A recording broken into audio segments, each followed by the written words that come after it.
प्रेम से बोलिए सच्चे दरबार के।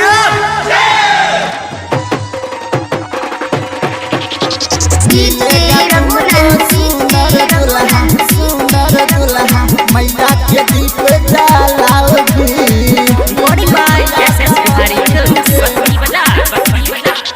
भूखले पियासल छौरी मैया पर ध्यान लगहे गे मैया पर ध्यान लगहे गे।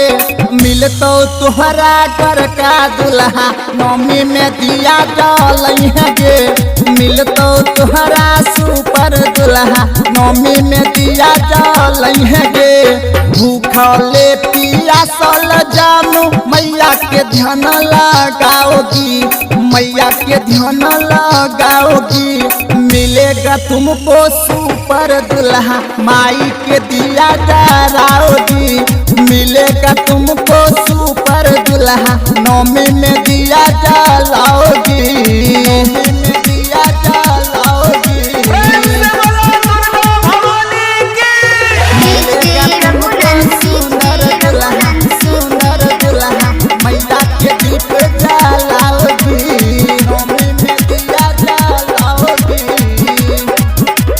पंडित बोहलाई के छौरी कलसा बैठे गे पचरा पर रहे गे।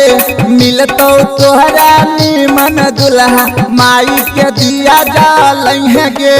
मिलतो तोहरा घर का दुल्हा नौमी में दिया जलहे गे। मिलतो तोहरा सुनर दुल्हा नौमी में दिया जलहे गे। भूखले पियासल छौरी मैया के ध्यान लगहे गे मैया के ध्यान लगहे गे। मिलेगा तुमको सुंदर दुल्हा मैया के ध्यान लगाओगी।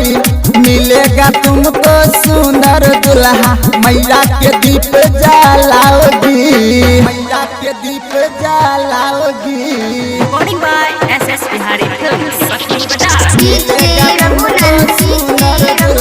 सुंदर दुल्हा मैया के दीप जलाओगी। नौमी में दिया जलाओगी। माई के सेवा में पम पर भी का सके बोलहे गे प्रेमचंद के बोलहे गे। मिलतो तुहरा नीरज दुल्हा नौमी में दिया जलहे गे। मिलेगा तुमको सुपर दुल्हा नौमी में दिया जलाओगी। मिलेगा तुमको सुपर दुल्हा माई के दिया जलाओगी। भूखले पियासल जानू माई के ध्यान लगाओगी माई के ध्यान लगाओगी। मिलेगा तुमको सुपर दुल्हा नौमी में दिया जलाओगी। मिलेगा तुमको सुपर दुल्हा